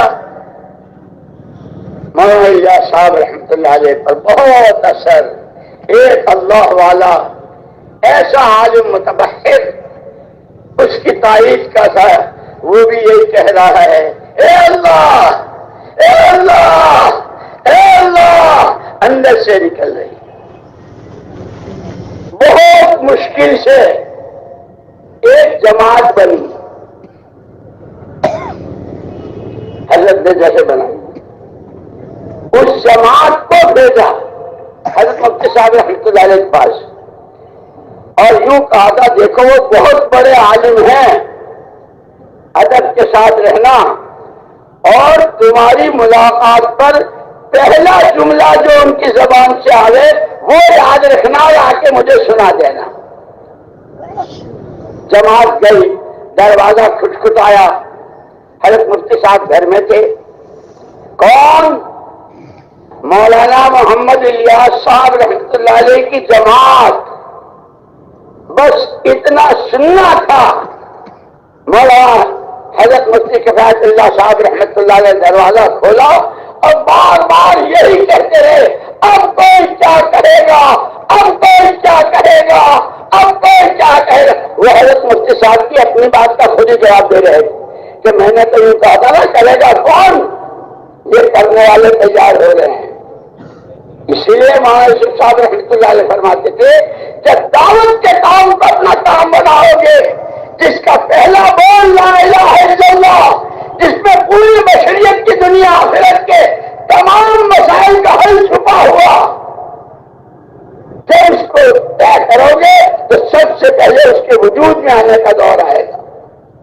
کوئی سننے والا نہیں، کوئی جیسے حضور پر گزرے 13 سال مولانا الیاس صاحب رحمۃ اللہ علیہ، لیکن کیسے ہو؟ مولانا الیاس صاحب رحمۃ اللہ علیہ کے والد صاحب تھے مولانا اسماعیل صاحب رحمۃ اللہ علیہ، اور مولانا الیاس صاحب رحمۃ اللہ علیہ حضرت شیخ الحدیث صاحب رحمۃ اللہ علیہ کے یہاں مفتی خلیل احمد صاحب رحمۃ اللہ علیہ کے یہاں تھے۔ وہاں وہ پڑھنا اور ذکر و اذکار اور تعلق مع اللہ اور وہ سارا ہو رہا تھا۔ 4 میراثی جا رہے تھے۔ یہ مولانا اسماعیل صاحب رحمۃ اللہ علیہ بہت بڑے بزرگ، اللہ کا تعلق، اسی لیے کہا نا دنیا ہتھیاروں سے ڈراتی ہے، اور ہم سے کیا کہا؟ الدعاء سلاح المؤمن، دعا مومن کا ہتھیار ہے۔ اچھی بات ہے، ابھی کہتا ہوں جیسے صحابہ کے بارے میں آتا ہے، ہمارے رات کے اندھیرے کے تیر نشان خطا نہیں کرتے جس نشان کے لیے۔ اسی لیے دعوت اور دعا۔ وہ مولانا الیاس صاحب کے والد صاحب بہت بڑے بزرگ تھے، اور پورے علاقے میں وہاں کاندھلا، شاملی، سہارنپور اور مظفر نگر سارے علاقے میں مشہور تھے۔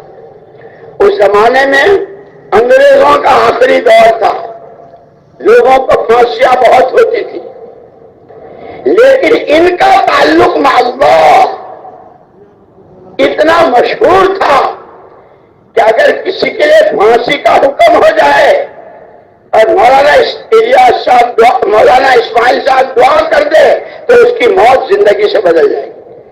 بہت مشہور تھے۔ ان کو ڈر ہوا کہ بھائی کئی لوگ مجھے پتہ نہیں کیا بنا دیں گے۔ اپنی بزرگی چھپانے کے لیے بھاگ کر آئے تھے بنگلے والی مسجد میں۔ وہاں ایک مرد ایک عورت دو عاشق معشوق تھے، اور وہ جیسی گزار رہے تھے، اللہ نے ان کو بھی پھر ہدایت دے دی، ان سے توبہ کروائی۔ کیا ہوا بہت لمبی کہانی ہے۔ ایک دن مولانا اسماعیل صاحب رحمت اللہ نے سنا کہ بھائی میں آ تو گیا، کہیں شیطان نے مجھے چکما تو نہیں دیا، اس لیے یاد رکھنا نفس و شیطان جیسے دشمن ہیں، ان کی مکاری، ان کی چالیں، یہ صرف اور صرف اتقوا فراست المؤمن فإنه ينظر بنور اللہ، فرمایا نبی صلی اللہ علیہ وسلم نے، مومن کی فراست سے ڈرتے رہو، وہ نور خدا سے دیکھتا ہے۔ کون ہمیں پتاشے میں زہر دے رہا ہے؟ کون ہمیں خدا رسول سے دور کر رہا ہے؟ کون ہمیں آخرت سے آنکھیں بند کروا رہا ہے؟ اور کون ہمیں کڑوی دوا پلا کر شرک خفی؟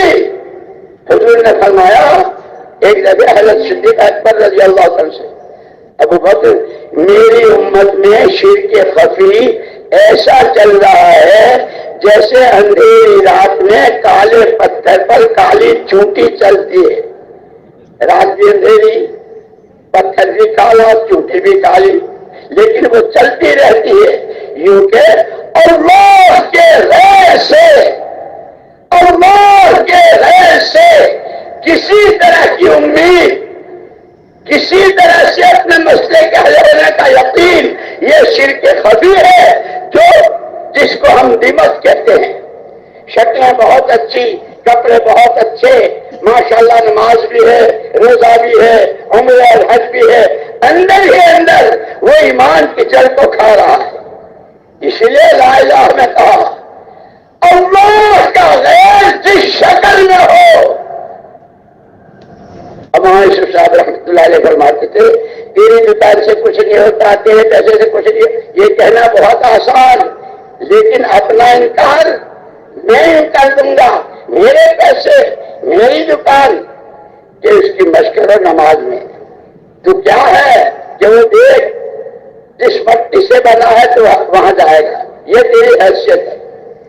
کوئی کچھ نہیں، میں بھی کچھ نہیں، کرنے والی ذات اللہ کی۔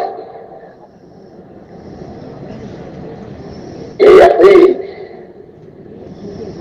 اسی لیے ان کے شرک جلی تو پیسوں کو کوئی سجدہ نہیں کرتا، دکان کو کوئی سجدہ نہیں کرتا، عہدے کو، حکومت کو اور سرپنچی کو، جو بھی عہدے ہوتے اس کو کوئی سجدہ نہیں کرتا، لیکن میرے سے میں، یہ وہ شرک خفی ہے جو دماغ بڑے قیمتی پوشاکوں کو کیسے کمبل، کیسی شالیں، کیسے جو سوٹ کھا جاتی، کیونکہ ایسے ہی یہ شرک خفی اندر سے کھوکھلا، نماز ہے لیکن نماز کھوکھلی ہے، ارے چلنا بھی ہے اور کھوکھلا ہے، 7 مہینے ہیں اور کھوکھلے ہیں، عمرہ اور حج جھوٹ ہے، کھوکھلا ہے.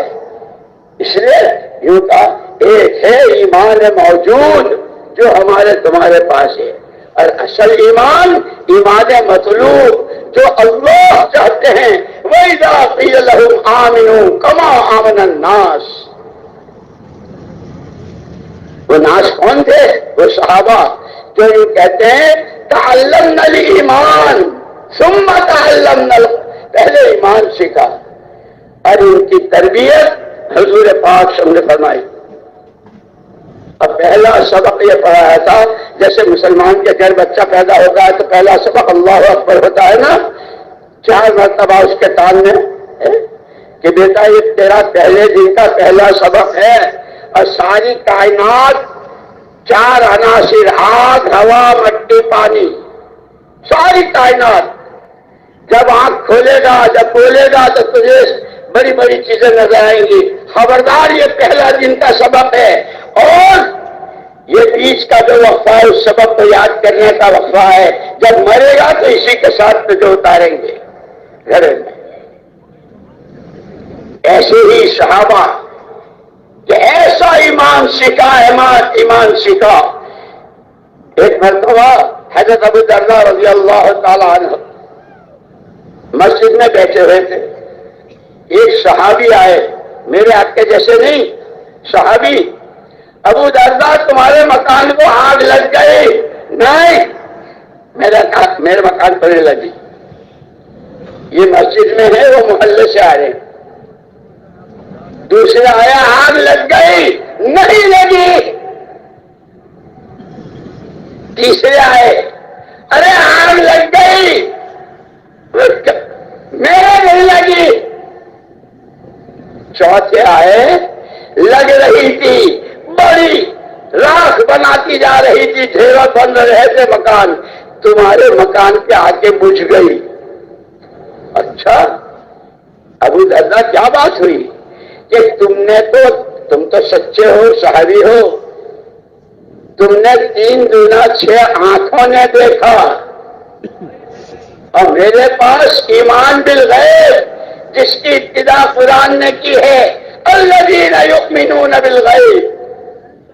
اللہ سچے، اللہ کے نبی سچے، اللہ کی بات سچی، اللہ کے نبی.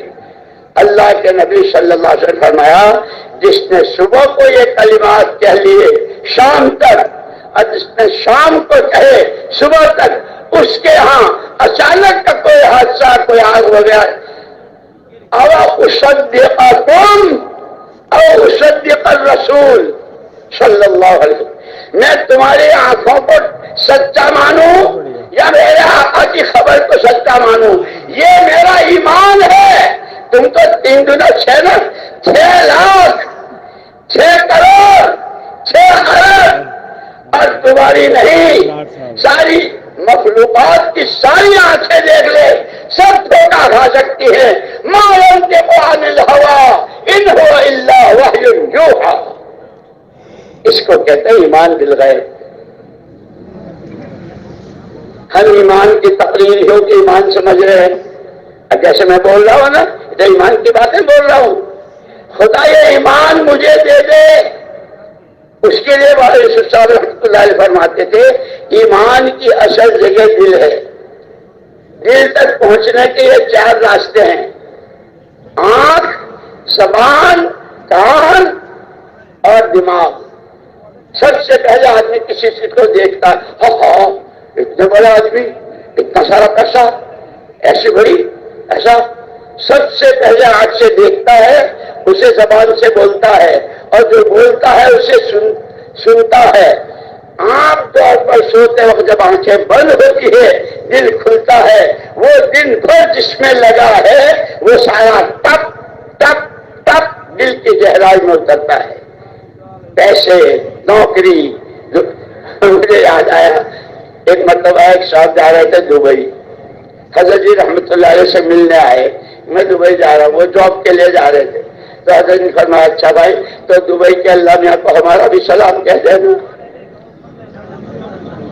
اللہ حاضر و ناظر ہر جگہ، وہ قادر مطلق فعال لما یرید، جب چاہے جائے، اس کو راضی کرنا زندگی کا مقصد۔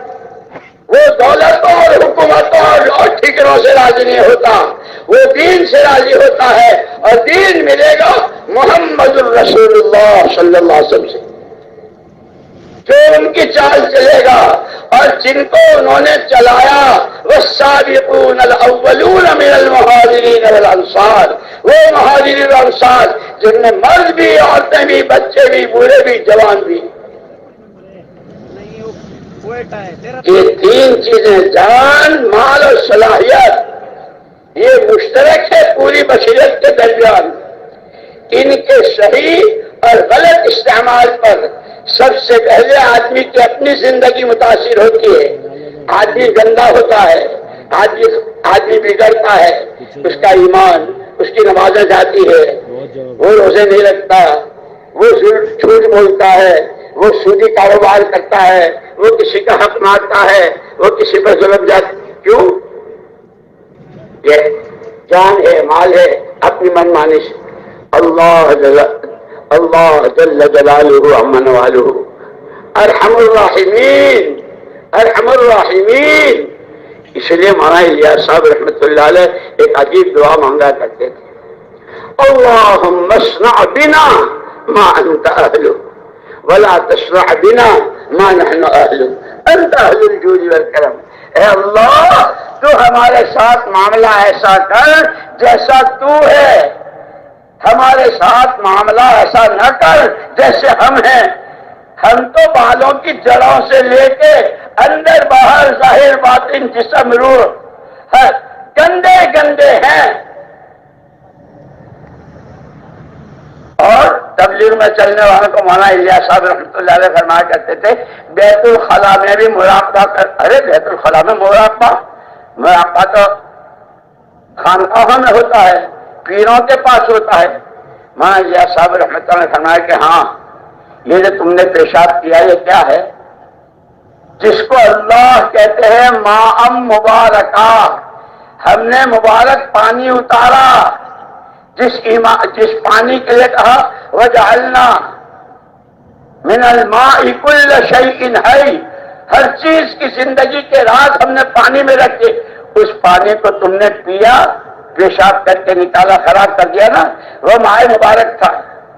اور کھانا کیسا چکنا چپڑا، اور کیسے تو سارے لے کے کھایا، اور کیسا پاخانہ بنا۔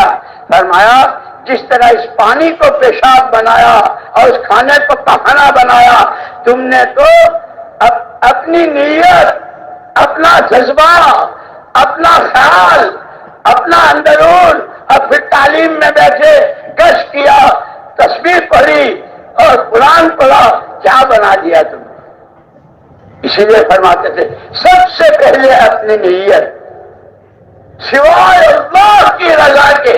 اسی لیے امت کی صفات بیان کی قرآن نے،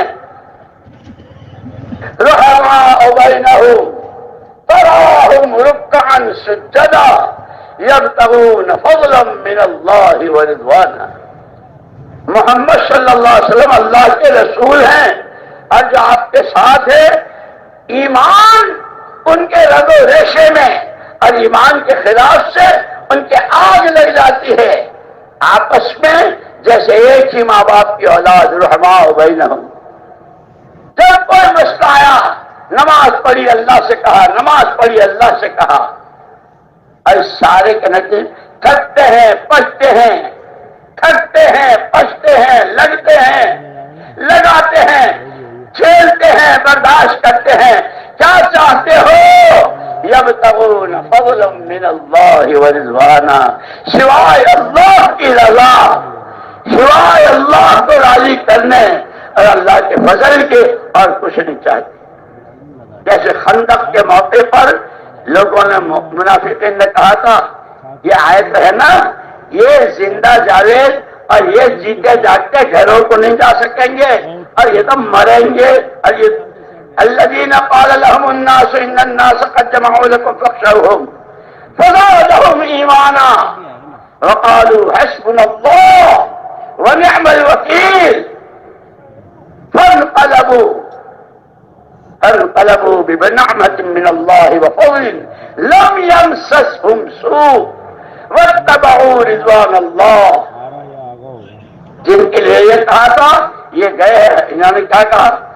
ان سے کہا ابے لوگوں سے ڈرو، وہ تمہارا یوں کریں گے.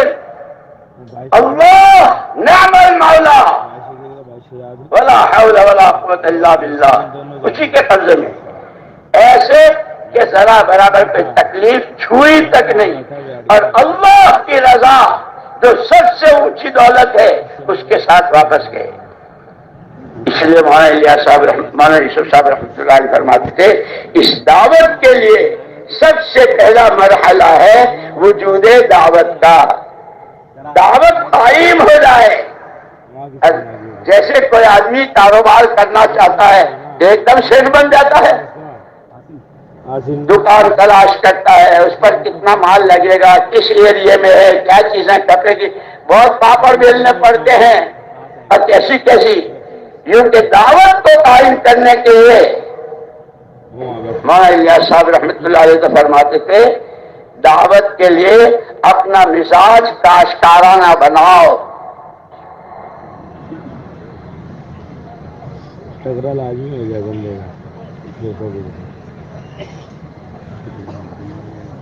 کہ کاشتکار کا کیا مزاج ہوتا ہے؟ کہ کاشتکار کا مزاج یہ ہوتا ہے کہ جس زمین سے اسے فصل لینی ہے 5 بیگھہ 10 بیگھہ 50 بیگھہ اسے اس کو فصل لینی، سب سے پہلے اس زمین کی صفائی کرتا ہے. خود رو جتنی گھاس ہے، کانٹے جھاڑیاں جو ہے اس سب کو جڑوں سمیت اکھیڑ کے پھینکتا ہے. پہلے زمین صاف کرتا ہے. کیونکہ دعوت کے وجود کے لیے کام کرنے والے سب سے پہلے اپنے دلوں کی زمین سے اللہ کے ہر غیر کو جس شکل میں ہو جب سمیت اکھیڑ کے پھینک دے. لا الہ لا الہ. زمینیں دلوں کی صاف ہو جائے. پھر جب زمینیں تیار ہو جاتی ہے کاشتکار کا گویائی کا زمانہ، اس کا ہاتھ خالی ہوتا ہے. پچھلے سال کا تو سب کھا گیا، اب بیج لانا ہے، بیج بہت مہنگا. کوشش کرتا ہے اچھے سے اچھا بیج لاوے. اور جب بیج لاتا ہے تو جس نے کھیتی نہ دیکھی ہو وہ تو اس کو احمق کہتا ہے. دیکھا یہ بیوقوف، اتنے اچھے چاول، اتنے اچھے گیہوں، ارے پوریاں بناتا، لڈو بناتا، چپاتیاں بناتا، بچوں کو حلوہ بنا کے یہ مٹی میں ڈال رہا ہے. اسی لیے منافق نے کہا تھا وَإِذَا قِيلَ لَهُمْ آمِنُوا كَمَا آمَنَ النَّاسُ، ان کے جیسا ایمان لاؤ. تو انہوں نے کہا کہ یہ تو بیوقوف ہیں. اب بیوقوف تم ہو یا وہ ہے؟ سَتَعْلَمُ غَدًا إِذَا انْكَشَفَ الْغُبَارُ سَتَعْلَمُ غَدًا إِذَا انْكَشَفَ الْغُبَارُ أَكَانَ تَحْتَ رِجْلِكَ فَرَسٌ أَوْ حِمَارُ. کل جب مرے گا، جیسے علی رضی اللہ عنہ فرماتے ہیں النَّاسُ نِيَامٌ اِذَا مَاتُوا انْتَبَهُوا. لوگ سو رہے ہیں، جب مریں گے تو آنکھ کھلے گی. کل تو پتا چلے گا کہ گھوڑے کے سوار تھے یا گدھے کے سوار تھے، یہ احمق اور یہ بیوقوف تھے یا تم بیوقوف تھے. مولانا صاحب رحمۃ اللہ علیہ فرماتے تھے اس زمانے میں یہ اچھے سے اچھا بیج لا کر زمین کے حوالے کر دیتا ہے. اتنا سا گیہوں کا دانا، اتنا سا چاول کا دانا، یہ چنا، اوپر منو مٹی، پانی پلایا کیچڑ ہو گیا، وہ گیہوں سڑ گئے. اللہ اپنی قدرت کا مظاہرہ کر رہے ہیں. کتنی رکاوٹیں ہیں اس گیہوں کے دانے کے لیے، اس بھٹے کے لیے، اس چنے کے لیے. لیکن مثلهم فی الانجیل کزرع اخرج شطأه فآزره فاستغلظ فاستوى على سوقه يعجب الزراع ليغيظ بهم الكفار. نظر تو یہ آ رہا ہے کہ گیا نہیں، اس رکاوٹ کو اللہ اپنی قدرت سے دور کرتے ہیں، منو ٹنوں مٹی کے نیچے سے کوپل کی شکل میں باہر لاتے ہیں کہ اس کوپل کو پودے پر پتے، اس پر شاخیں، اس پر پھول، اس پر پھل، اور پھر کہ اس کھیت کی فصل، اس سے گھر والے بھی فائدہ اٹھاتے ہیں، اور بڑا باغ ہے تو اس کے پھل، اس کے میوے، اس کی سبزیاں دنیا میں ایکسپورٹ ہوتی ہیں۔ ماں صاحب رحمۃ اللہ علیہ فرماتے تھے دعوت کے کام کو وجود کے لیے اپنے ہاں دعوت اپنے اصلی شکل کے ساتھ، صحیح اصولوں کے ساتھ، صحیح نہج نبوت کے ساتھ، نبی والے غم کے ساتھ، نبی والے آنسوؤں کے ساتھ، نبی والی دعاؤں کے ساتھ، نبی والی تواضع اور عزت و انکسار کے ساتھ اپنے پاس جو کچھ ہے وہ ایسا لگاؤ جیسے کاشتکار لگاتا ہے۔ خدا تمہاری محنتوں پر تمہارے ایک ایک مسجد سے، ایک ایک ساتھی سے، جیسے ایک باغ کے ایک پھل کا ایک درخت، اس کے پھل دنیا میں کہاں جا رہے ہیں، ایک ایک ساتھی سے ملکوں اور قوموں کی ہدایت کے اللہ فیصلے کریں گے۔ اللہ نے ہم کو وہ کام دیا، لیکن فرمایا کہ یہ رکاوٹیں جو ڈالنے کے لیے آتی ہے، ان کام کو وجود دینا چاہتے ہیں، کام کرنا چاہتے ہیں، اب ان کی تربیت کا کبھی گھریلو مسائل، کبھی کاروباری مسائل، کبھی سردی گرمی کا مسئلہ اور مختلف مسئلے، کہ اس کام کو کام بنانے والوں کے سامنے جو حال آئے وہ اسے یوں سمجھے میں رب العالمین کا بندہ ہوں، وہ اس راستے سے میری تربیت کر کے اس کے پیچھے مجھے بہت بڑا انعام دینا چاہتا ہے۔ کہ ایک دور آتا ہے وجود دعوت کا، دوسرا دور آتا ہے کام کرنے والوں کی تربیت کا، کہ جس کے لیے اس کام کے تقاضوں کو پورا کرنے کی وجہ سے جو حال آئے وہ اس کو اللہ کی طرف سے تربیت سمجھے۔ اب حضور سے زیادہ کچھ ہو سکتا ہے؟ آپ فرماتے جتنا میں ستایا گیا، جتنا مجھے ڈرایا گیا، اور جتنا میرے کسی کے ساتھ نہیں کیا گیا۔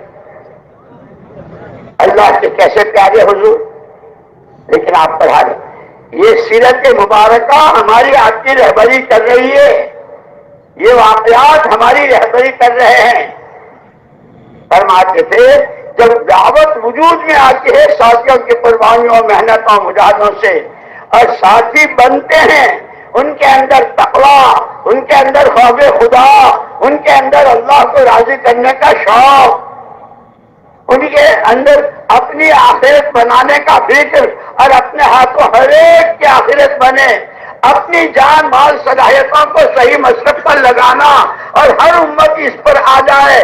جب اس طرح سے ان کی تربیت ہوتی ہے تو پھر اللہ ان کے لیے مددوں کے دروازے کھولتے ہیں۔ اذا جاء نصر اللہ والفتح، تیسرا دور آتا ہے اللہ کی مدد کا۔ ایک آدمی اور اس کی برکت سے کہ پورا علاقہ، پورا خاندان۔ ہم نے تو برازیل میں بھی دیکھا، وینزویلا، ایک 18 سال کا جوان نظام الدین آتا رہتا تھا حضرت جی رحمۃ اللہ علیہ کے زمانے میں، دسترخوان پر، دعا میں، بیان میں، جب بھی ملتا احمد صاحب ہمارے وینزویلا میں بھی ایسا اجتماع ہو، ہمارے یہاں بھی جماعت، وہ جوان گیا، اس کو پورے خاندان نے کہا کہ اس کا دماغ چل پڑا یہ تو، لیکن وہ سب کی سنتا رہا۔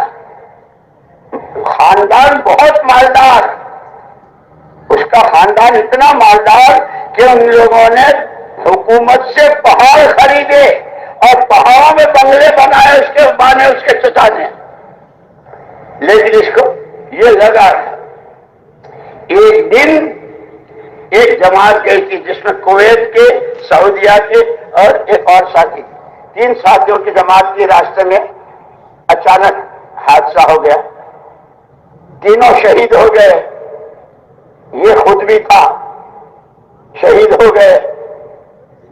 جب ان کے جنازے آئے تو ان کا پورا خاندان جمع ہو گیا، اور پورے خاندان نے کہا کہ آج کے بعد ہم اس کام کو اپنا کام بنائیں انجام دیے. پھر اس کے والد اس مرتبہ آئے اور ان کے لیے ان کے بچوں نے دلی میں ہوٹل بک کیا. لیکن وہ جب تعلیم کے وقت میں آئے تو بچوں سے کہا کہ بھائی میرا بستر یہاں لانا، میں تو سب کے ساتھ لیٹوں گا، مجھے ہوٹل میں نہیں رہنا. جب قربانیاں وجود میں آتی ہے اخلاص کے ساتھ، اللہ کو راضی کرنے کے جذبے کے ساتھ، امت پر شفقت و ترس کھاتے ہوئے، خدا کی مخلوق کے لیے راتوں کا آنسو بہاتے ہوئے، تو پھر افراد سے خدا قومیں اور علاقے. بروج کا واقعہ، وما نقموا منهم الا ان يؤمنوا بالله العزيز الحميد. ایک فرد تھا، اس نے کھیلا، اس پر آئی. کام کرنے والوں کو حالات سے دو چار مانگنا نہیں ہے. مانگنے کو تو ہم سے کہا عافیت مانگا کرو، صلی اللہ العافیہ. اور ہمارے مولانا اظہار صاحب رحمۃ اللہ علیہ فرماتے تھے عافیت کیا ہے کہ دنیا کی عافیت گناہوں سے حفاظت اور آخرت کی عافیت جہنم سے حفاظت. اللہ سے عافیت مانگا کر. لیکن کام کرتے کرتے اگر کوئی حال آتا ہے اسے اللہ کی طرف سے سمجھ کر خوشی خوشی اسے اپنی تربیت کا سامان کہ اس کے پیچھے اللہ کی مدد چھپی ہوئی ہے. افراد سے اللہ نے کیسے کام لے ہیں. وہ شہزادہ تھا، اس کے نتیجے میں کتنوں کو ایمان ملا. پوری قوم نے ایک آواز آمنا برب ھذا الغلام، آمنا برب ھذا الغلام. ہم جس کو یہ مانتا تھا آج کے بعد ہم بھی اسی اللہ کو مانیں گے. یہ کام قربانیوں سے چلے گا، یہ استقامت سے چلے گا، اخلاص سے چلے گا، ہر طرح کی اغراض سے یکسو ہو کر صرف یبتغون فضلا من اللہ ورضوانا. جیسے ہمارے حضرت مولانا ابراہیم صاحب دامت برکاتہم اللہ ان کی عمر میں بہت برکت دے، فرماتے ہیں کہ ہمارے کام میں ہمیں ووٹ چاہیے نہ نوٹ چاہیے. ہمیں ووٹ چاہیے نہ نوٹ چاہیے، ہمیں تو اللہ کی رضا چاہیے، اللہ کا کلمہ بلند ہو جائے. ہر امتی کے پاس جو جامع مال صلاحیت ہے وہ صحیح مشرب پر لگے. اور صحیح مشرب کیا ہے؟ تمہاری جان وہاں لگے جہاں تمہارے نبی کی لگی، اتنی لگے ایسے لگے جیسے نبی کی لگی جیسے لگی. تمہارا مال وہاں لگے جہاں تمہارے نبی کا لگا، ایسے لگے اتنا لگے جتنا نبی کا لگا صلی اللہ علیہ وسلم. اور تمہاری صلاحیتیں، تمہاری سوجھ بوجھ وہاں وہ سوچے جو تمہارے نبی نے سوچا. اسی لیے مولانا یوسف صاحب رحمۃ اللہ علیہ فرماتے خالی آنے جانے کا نام تبلیغ نہیں ہے. تبلیغ تو ہماری سوچ روزانہ حضور کی سوچ کے قریب ہو جائے. لوگوں نے پوچھا حضرت پاک صلی اللہ علیہ وسلم کی سوچ کیا تھی؟ کہ آپ تو سراپا رحمت اللہ علیہ تھے. ہر فرد بشر اس کے پاس جو کچھ ہے وہ غلط استعمال سے بچ کر ہر ایک جنت کا واہی ہو جائے، ہر ایک جہنم سے بچ جائے. اس کی صلاحیت صحیح استعمال. یہ حضرت نے کہہ کر کے مجھے اور آپ کو اور اس پورے مجمع کو اور وہ جو ہمارے غیر ملکی مہمان ہزاروں کی تعداد میں ماشاء اللہ کتنے کتنے ملکوں کے ہیں، سب کے ہاتھ میں مولانا یوسف صاحب رحمۃ اللہ علیہ نے تھرمامیٹر دیا ہے.